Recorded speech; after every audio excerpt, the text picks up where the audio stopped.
Et merde, je suis en retard sur le dernier montage de ma vidéo retour de séance.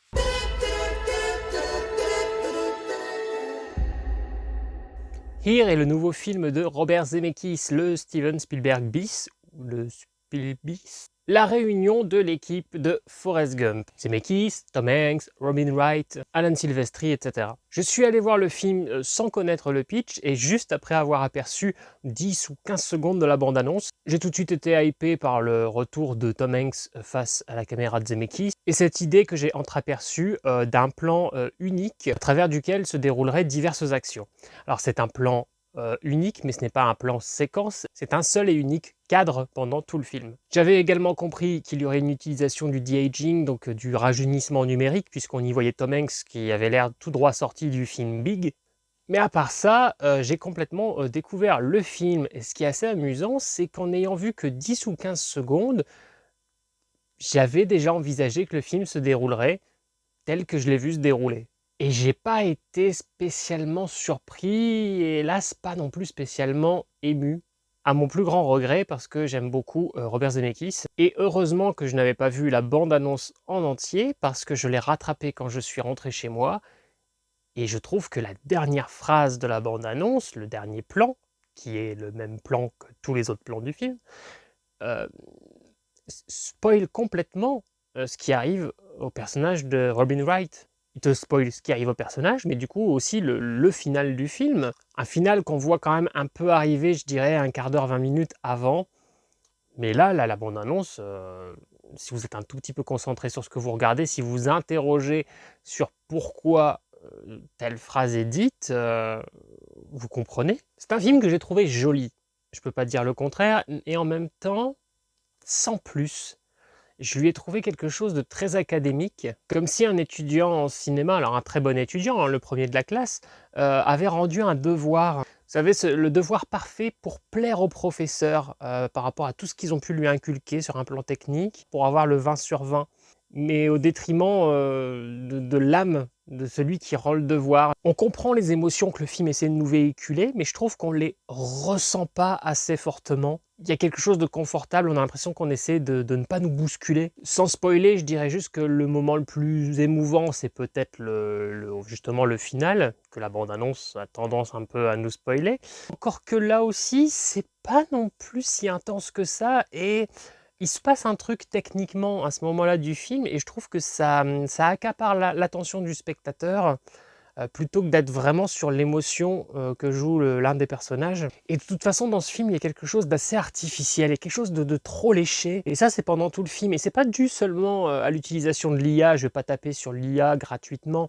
L'IA est bien faite. Alors, est-ce que l'utilisation de l'IA ne retire peut-être pas un petit peu de l'intensité de jeu des acteurs? C'est possible, mais globalement, elle est quand même bien faite. Nous, on connaît Tom Hanks, on connaît Robin Wright, donc on voit que c'est une IA, on sait très bien que ça ne peut pas être eux, on sait que physiquement ils ne sont plus comme ça, mais je pense que si vous montrez ce film à une nouvelle génération, à des gens qui ne connaissent pas encore Tom Hanks, ou peut-être juste de nom comme ça, et Robin Wright, et vous leur montrez le film, ils ne captent pas que c'est une IA. Le résultat est tout à fait correct, même si donc du coup nous on verra l'artifice. Par contre là où c'est artificiel, bah, c'est dans les émotions, aussi bien donc dans l'interprétation que dans l'écriture. Pour moi, le seul acteur du cast qui vraiment arrive à être le personnage plutôt qu'à essayer de nous montrer ce qu'est le personnage, c'est Paul Bettany.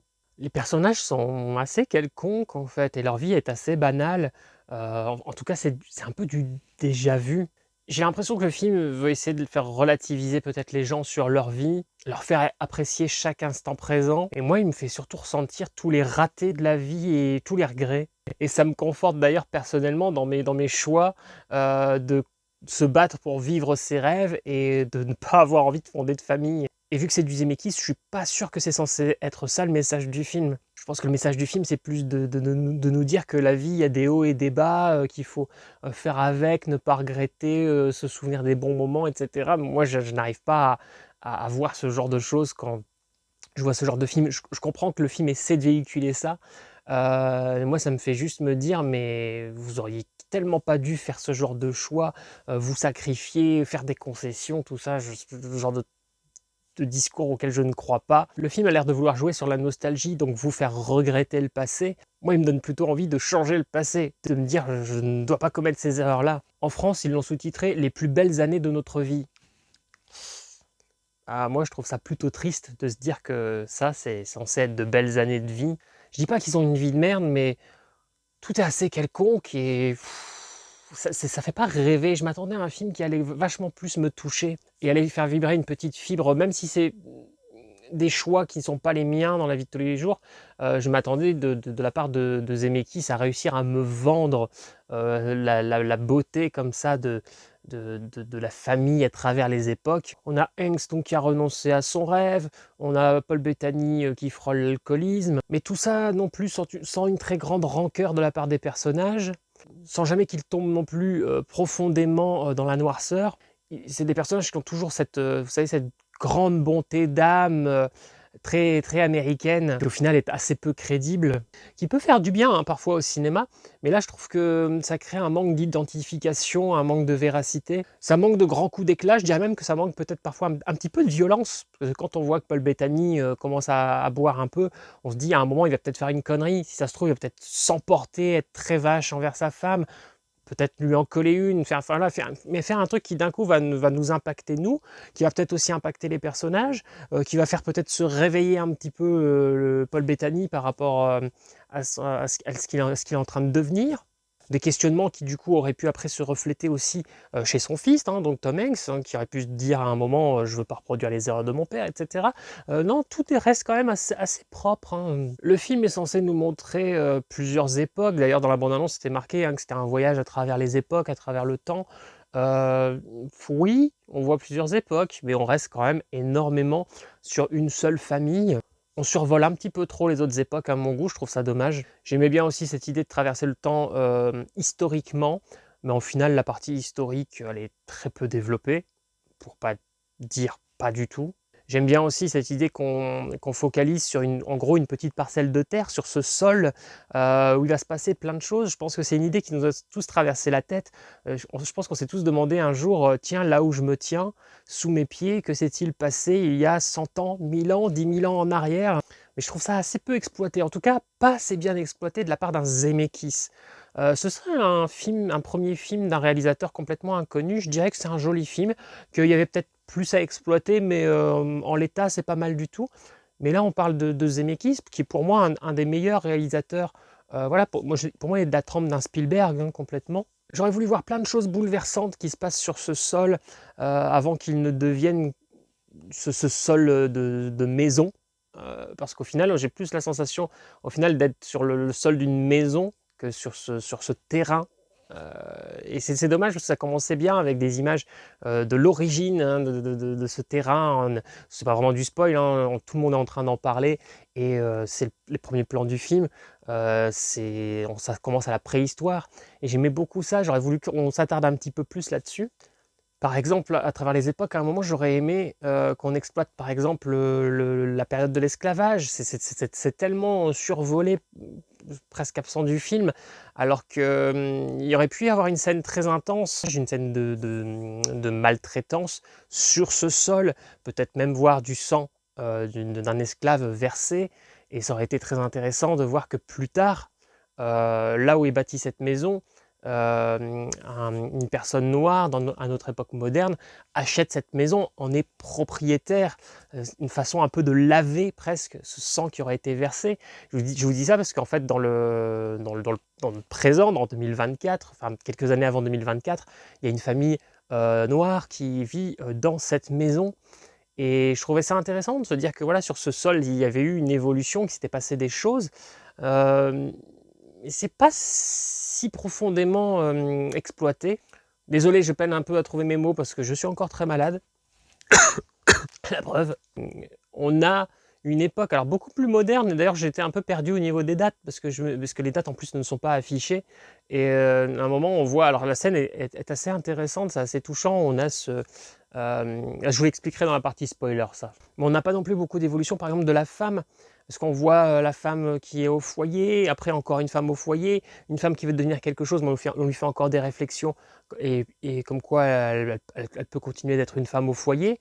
Et à un moment, voilà, on suggère qu'elle a des ambitions, elle a des envies, mais on les voit jamais vraiment s'accomplir et elle finit par être une simple femme au foyer.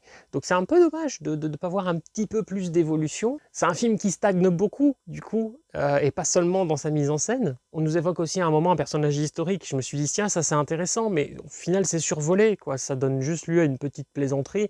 Il y avait un vrai quelque chose à exploiter. J'aurais même voulu carrément qu'on voit ce personnage historique, qu'on s'en serve beaucoup plus. Je trouve que le film est un petit peu plus badant que nostalgique. Parce que la nostalgie, ça serait plus d'être comme ça sur cette idée de temps qui passe. Là, moi, je trouve qu'on est plus sur l'idée du temps complètement gaspillé. Enfin, je dis ça à cause d'un élément précis dont je parlerai à la fin. Je parlerai plus en détail dans la partie spoilers de la relation Hanks-Wright. Pour en revenir aussi à ce morceau de terre, j'aurais aimé qu'à un moment, peut-être, on change de maison. C'est-à-dire que les maisons soient détruites, qu'on voit la construction d'une première maison, qu'elle soit détruite, puis qu'on en reconstruise une autre, ou au moins que cette maison, elle soit partiellement détruite, peut-être par des intempéries, peut-être pour des raisons historiques, qu'il y ait des petits changements aussi peut-être dans sa structure, parce que du coup, on est très très vite dans cette maison qui ne change, enfin, on change le décor à l'intérieur, mais on voit que la structure est vraiment toujours la même. On sent quand même qu'on change d'époque, mais j'aurais trouvé que ça se sentirait plus si on avait vraiment fait beaucoup plus de changements. J'aurais aussi aimé voir plus de choses du passé sur ce lieu qui aurait eu un impact sur le présent. En fait, il y a véritablement qu'un seul élément qui est vraiment quelque chose d'assez quelconque, hein. Il retrouve juste un objet, voilà, de quelque chose du passé, et ça n'a pas d'utilité en fait, à part à nous dire, nous spectateurs, regardez, on a fait un petit clin d'œil à ce que vous avez vu qui appartenait à cette époque. Voilà, bah, les personnages retrouvent cet objet. Voilà, ça sert pas à grand chose de plus. On aurait pu exploiter quelque chose en plus avec la beauté, la symbolique de cet objet par rapport à la relation des personnages de nos jours. Moi qui suis quelqu'un de cynique, mais je sais que c'est pas l'esprit Zemeckis, mais moi qui suis quelqu'un de cynique, ce que j'aurais fait, c'est genre peut-être mettre un objet qui avait une symbolique assez sombre, assez pessimiste, peut-être violente, etc., et qu'elle soit retrouvée de nos jours, et voir les personnages découvrir cet objet et y voir eux quelque chose de joli, fantasmer la chose, l'aspect historique du truc, alors que ça aurait peut-être appartenu à quelque chose de négatif. Enfin, je pense qu'il y avait vraiment tellement de choses à faire avec un tel concept, et du coup tout ça est très survolé les autres époques. Je trouve en fait c'est vraiment un film qui, au lieu de s'attarder sur ce qu'est ce lieu, s'attarde vraiment plus sur une famille, une maison, un couple. Dommage aussi que l'emploi du numérique soit aussi visible. Alors autant dans les premiers plans, on a des plans de la préhistoire, ça se pardonne, on se dit bon oui c'est la préhistoire, machin, bon ils ont utilisé du numérique, d'accord. Par contre, quand après on le voit sur des plans de time-lapse, avec voilà, des fleurs, des arbres qui grandissent, bon je me dis ça passe encore. Et par contre après on a une biche numérique, ça se voit. On a un colibri qui va revenir à 2-3 reprises, et d'ailleurs à un moment même du film où il n'aurait pas fallu le faire revenir, je trouve. Euh, voilà, j'en parlerai peut-être dans la partie spoiler. Un choix que je comprends pas. Au début du film, donc on nous montre la maison, et donc ouais, il commence déjà un petit peu à jouer voilà, avec les transformations de l'image, comme vous pouvez voir dans la bande-annonce, je crois. Et en fait, après, on repart à l'origine de ce lieu, de ce terrain. On commence par la préhistoire, la calotte glaciaire, etc., jusqu'à revenir enfin en 2024 et remontrer cette maison. Je n'ai pas compris pourquoi nous montrer déjà quelques plans de cette maison à notre époque pour revenir dans le passé et ensuite faire toute la genèse de l'évolution de ce lieu. J'ai eu l'impression que là, encore une fois, c'était quelque chose de très académique. C'était plus une manière de ne pas perdre le spectateur. Je me suis dit, ils ont eu peur que le spectateur rentre dans la salle, se pose le cul sur le siège, voit des dinosaures, voit la destruction des dinosaures, la calotte glaciaire, etc., et que le public soit perdu, et qu'ils sortent de la salle et qu'ils ne cherchent pas à comprendre s'ils étaient devant le bon film ou pas. Je sais pas, j'ai pas pu m'empêcher de penser à ça, parce que j'ai trouvé ça assez maladroit de la part d'un mec comme Zemeckis, d'avoir fait ces quelques plans avant de passer à la préhistoire et à l'évolution du truc. Donc tout ça, c'est propre, hein, mais c'est cliché. J'ai en aucun cas passé un mauvais moment, mais À la fin, je me suis dit: «Ouais, OK, donc en fait, tout ça, pour si peu de développement, pour si peu d'émotion». On a l'impression de regarder un album photo, c'est un gros diaporama photo de la vie de Monsieur Tout-le-Monde et du coup, comme c'est des personnages très lambda, au final, on s'attache pas forcément à eux. Même Tom Hanks, hein, qui est un acteur que j'adore, je trouve pas que son personnage soit suffisamment développé, pour qu'on soit attaché à lui. On est attaché à lui juste parce que c'est Tom Hanks. Le film, il a fait le choix de rajeunir, numériquement, Wright et Hanks. Il y a un vieillissement de 2 personnages, qui sont des Indiens d'Amérique, mais ils ont, vieilli, donc 2 personnages jeunes. Je trouve que la texture à un moment, on a un gros plan du personnage de cette indienne, qui a vieilli, qui est dans une situation particulière, hein, que je vous expliquerai pas pour pas vous spoiler, mais voilà, on la voit, de très près. Je trouve que ça fait faux, enfin, ça se voit que c'est du maquillage, numérique ou non, peu importe, on voit que c'est un make-up. Ils auraient peut-être pu prendre des acteurs vieux, en fait, tout simplement, et puis essayer de nous donner un petit indice sur un détail dans la tenue pour nous faire comprendre que c'était eux. Et on a, le maquillage de l'Indien, qui est un petit peu mieux réussi, j'ai l'impression, que celui de l'Indienne. Mais il y a un énorme défaut qui est régulier, dans le cinéma, c'est que quand on vieillit un acteur jeune, c'est que les yeux du personnage sont les yeux de quelqu'un de jeune. Il y a un regard qui est encore pétillant, éveillé. Il y a pas cette fatigue, ce voile, j'ai presque envie de dire cette cataracte que pourrait avoir une personne vieillissante. Le regard ne fonctionne pas. Du coup, ça fait très théâtre, très, très kermesse, très déguisement. Et pareil, ces personnages, d'indiens, j'ai toujours cette sensation qu'ils sont sur une sorte de fond vert. On n'est pas en pleine immersion. Pareil, ils sont toujours très propres, très clean. C'est difficile de croire vraiment qu'on est, plongé dans cette époque. C'est trop clean, ça sent trop la reconstitution. Le choix d'un plan comme ça, unique, et fixe, c'est pas mal pour représenter justement une vie statique. Certains y verront peut-être une sorte de réconfort dans ce décor, peut-être quelque chose d'un peu cocooning. Je pense que d'autres y verront simplement une VDM. Hanks, il serait plus dans la première catégorie, alors que le personnage de Wright, un peu plus dans la deuxième, parce qu'elle, elle a envie de bouger, enfin elle a envie de bouger pour avoir sa propre maison, donc un autre endroit statique. J'ai l'impression aussi qu'on sent que les acteurs se positionnent où est-ce qu'il faut, dans le cadre pour que tout soit parfait. Alors en fait, il y a un manque de maladresse et qui devient du coup une maladresse. Ce manque de petits défauts, de placement, et cetera, que tout soit un petit peu imparfait, un petit peu plus réaliste, crée un défaut de mise en scène et d'immersion. J'étais clairement pendant tout le film plus focalisé sur l'aspect, technique, que l'aspect, émotionnel. C'est triste à dire pour moi parce qu'Alan Silvestri est l'un de mes compositeurs préférés, mais je trouve que la musique ne se retient pas, elle est pas marquante. Après, moi, j'ai pas non plus une super oreille, mais voilà, il fait justement partie des compositeurs qui ont fait, des OST, qui m'ont marqué. Et là, bof, je dirais que là, il y a que quelques notes sur le thème final, enfin, sur les derniers plans du film, où je me suis dit, tiens, on reconnaît un petit peu des influences, de son travail.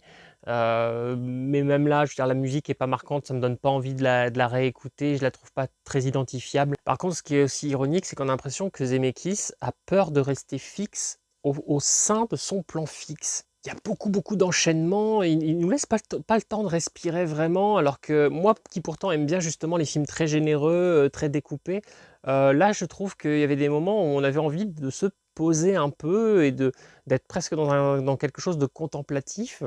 Comme s'il avait eu peur de son propre concept, qu'il avait eu peur que son public s'ennuie, donc il donne beaucoup, beaucoup, beaucoup de choses, mais je trouve que du coup on se concentre un petit peu trop sur les transformations, de la scène, et à regarder dans quelle époque on est par rapport aux détails, aux décors, et cetera. À voir s'il n'y a pas un défaut technique dans les transformations. On est plus interpellé, voilà, par ce qui se passe, graphiquement, que, émotionnellement.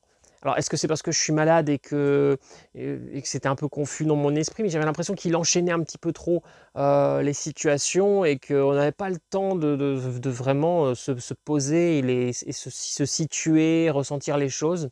Du coup, c'est dommage aussi de peut-être pas avoir un peu plus daté, les époques, comme c'était le cas d'ailleurs dans la bande dessinée, hein, dont est inspiré le film.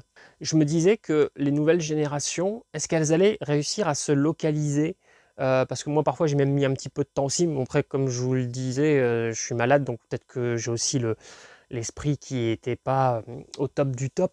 Mais je me dis qu'une nouvelle génération ou une génération qui manquerait un petit peu de culture, ce qui est pas un défaut, hein, et faire, chacun sa culture et on peut pas tout savoir.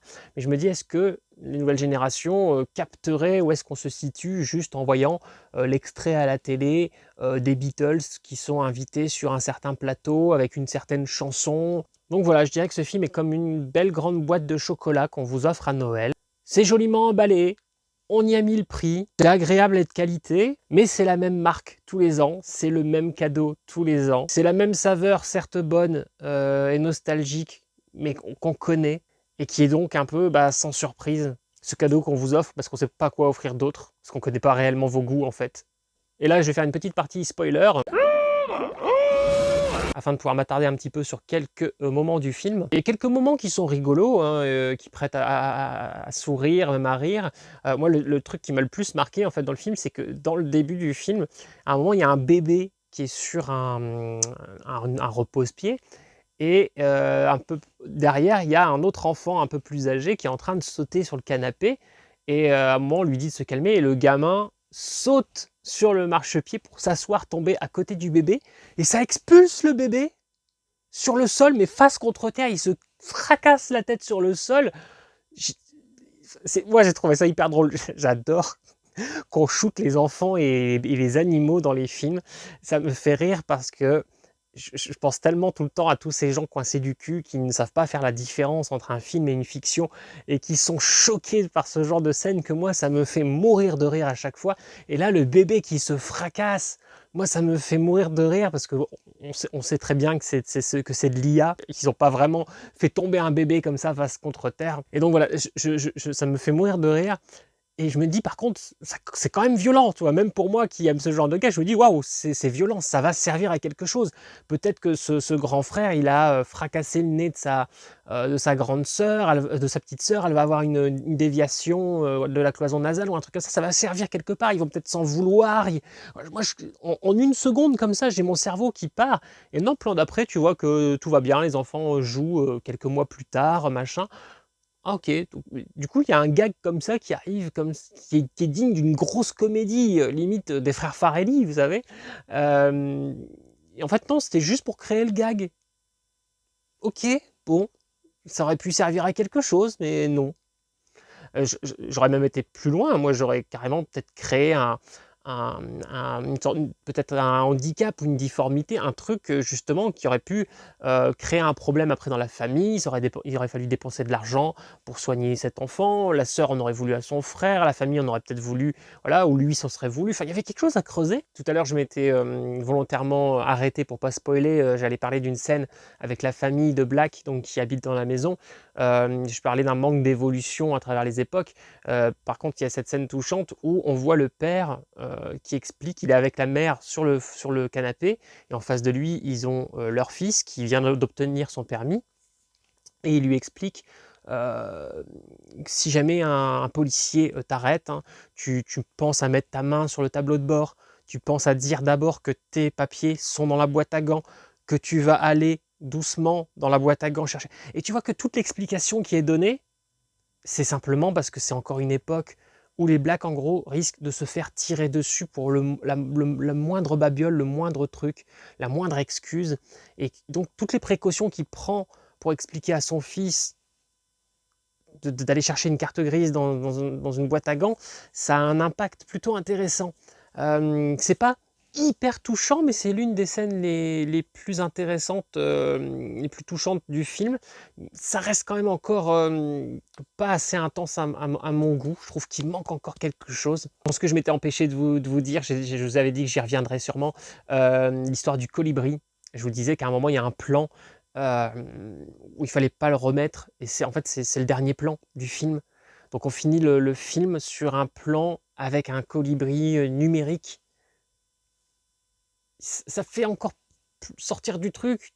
Tu peux pas finir ton film sur un dernier plan, je vais dire raté. Alors oui, l'effet numérique est bien fait, mais tu vois que c'est un effet numérique et tu es sur des tranches de vie, tu es sur quelque chose de terre à terre et non, ça fait sortir du truc, ça va pas. Alors c'est censé rappeler à un moment, oui, on a vu ce même colibri faire la même chose, là, aller pomper une fleur avec son nez, là, voilà, pour s'alimenter, etc. Enfin, je suppose que c'est pour ça qu'ils font ça, j'en sais rien, je m'y connais pas beaucoup en colibri. En plus, ça sert pas à grand chose. Oui, ok, il y a quelques siècles, oui, la nature, il se passait déjà ça, il y avait déjà un colibri à cet endroit qui se nourrissait des fleurs, machin, ça se passe encore en 2024 sur le toit d'une maison, sur une cheminée. Ouais, ok, à quoi ça sert? Après, il y a peut-être une symbolique qui m'a échappé, hein. Donc, je vous disais aussi qu'il y a une scène donc touchante sur la fin et il y a un aspect technique qui nous fait un peu sortir de ça. Parce que ce qui spoil pour moi dans la bande-annonce, c'est que la dernière phrase de la bande-annonce, c'est Hanks qui dit à Wright, on a habité ici. Mais elle le sait, et on a vu dans la bande-annonce que tout allait se passer à cet endroit-là. Donc on a complètement compris qu'elle avait perdu la mémoire et que, enfin, on se doute que c'est Alzheimer, tu vois, ça aurait pu être autre chose, mais on se doute que c'est une maladie comme ça. Et donc déjà ça on s'en doute, et donc il y a un ou deux indices dans le film où elle dit ah bah à un moment je suis venue dans la pièce et je savais plus pourquoi. Tu comprends, il y a même une fois où c'est trop, à un moment où elle dit encore bah je suis arrivée à tel endroit et je savais plus pourquoi. On avait déjà compris, il y a une fois où c'est trop, mais bon peu importe. Mais donc on voit ce final arriver. Et je pense que ceux qui ont vu la bande-annonce l'ont encore plus vu arriver. Et le moment où il essaie de lui dire mais tu te souviens pas de cet endroit, on a vécu ici, tu te souviens pas de notre fille, etc. Alors là, on voit que la caméra commence à avancer tout doucement. Donc c'est la première fois qu'il y a un mouvement de caméra. Donc ça fait plaisir en fait. Tu as envie qu'enfin ça bouge un peu d'un point de vue technique. Puis tu sens que du coup ça veut dire que c'est la fin du film. Et on s'approche des personnages, elle commence à avoir un ou deux souvenirs et du coup elle est touchée. Du coup, bah, là c'est le moment peut-être le plus touchant du film, sauf que du coup on est tellement en train de focaliser sur le fait que la caméra s'approche d'eux et qu'elle est en train aussi de tourner et qu'on va enfin voir le quatrième mur qu'on n'avait pas vu jusqu'ici. On l'aperçoit à un moment dans un reflet de miroir, mais c'est tout. Que du coup on est plus préoccupé donc par le mouvement de la caméra et par le fait de découvrir le reste de la maison, et on oublie un peu de focaliser sur l'émotion qu'essaie de véhiculer Robin Wright. Ou peut-être que c'était moi qui était, à cause de ma crève, pas capable de me concentrer sur deux choses en même temps. C'est possible aussi, hein. Vous me direz, vous, si vous avez vu le film, et si ça vous a pas un peu déconcentré de l'émotion. Parce que c'est complètement possible que ce soit moi, hein. En ce moment, je suis vraiment pas bien. On n'arrête pas de me dire que je fais le Covid. Et donc, je vous disais aussi qu'il y avait un élément qui faisait peut-être penser que c'était une vie gaspillée. Et donc, je vais vous parler de cet élément. Et cet élément me fait aussi sourire parce que je me dis, il y a plein de gens qui détestent le personnage de Jenny dans Forrest Gump, donc joué par Robin Wright, avec plein de gens qui théorisent comme quoi elle a refilé le sida à son fils et à Forrest, etc. Enfin voilà, si vous ne savez pas, cherchez sur internet, tapez pourquoi les gens détestent Jenny dans Forrest Gump, et vous verrez, il y a plein de gens qui la détestent. Alors moi je la déteste pas, je trouve que c'est un personnage très complexe dans Forrest Gump et qu'elle est très intéressante. Et que voilà, si elle est ce qu'elle est, c'est parce qu'elle a été complètement détruite hein, par son père, etc. Bon, on pourrait philosopher longtemps sur ce personnage, mais on y reviendra peut-être dans une autre vidéo. Mais voilà, il y a plein de gens qui la détestent, en tout cas qui détestent son personnage.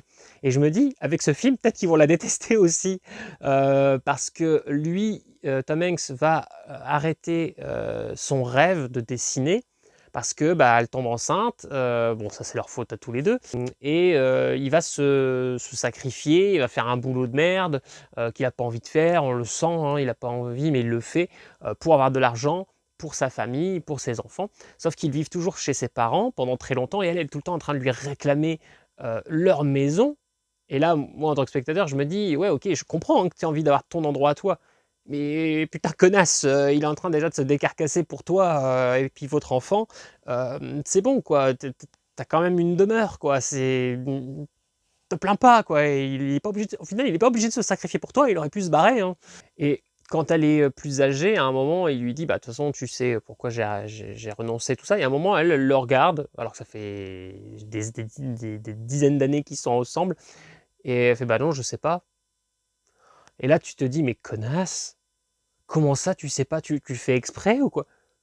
Et bah, évidemment s'il a renoncé à son rêve, c'est pour toi et votre enfant, c'était il le dit, c'était pour gagner de l'argent. Mais il n'a pas essayé de gagner de l'argent parce qu'il avait envie d'argent. Il l'a fait pour eux, pour sa famille.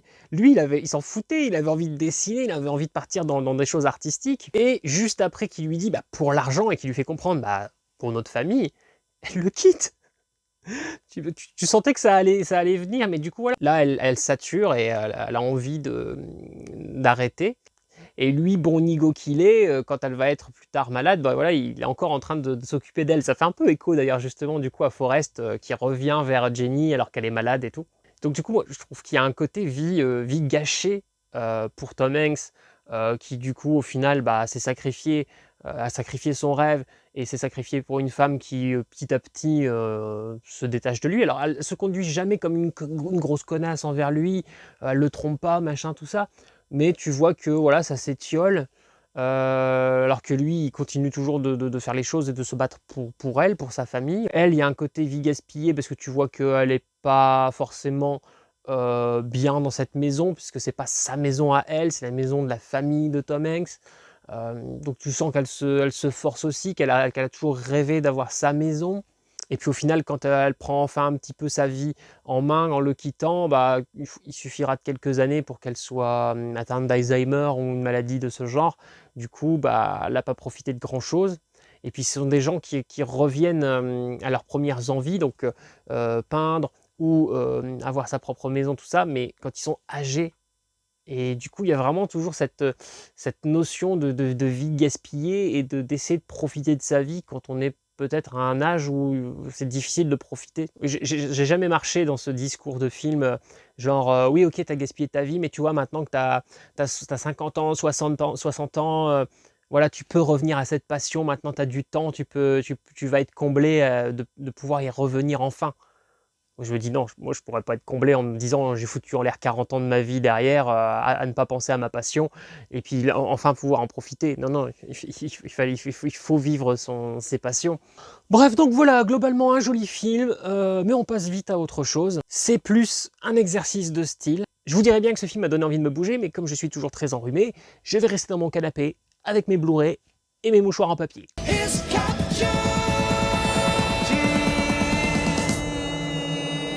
J'ai des mouchoirs en papier et j'ai envie de bouger. Et si je commençais par des mouvements de haut en bas? Ah, c'était pas une mauvaise idée tous ces mouvements. Et puis maintenant, ça va m'inciter à bouger jusque dans la douche.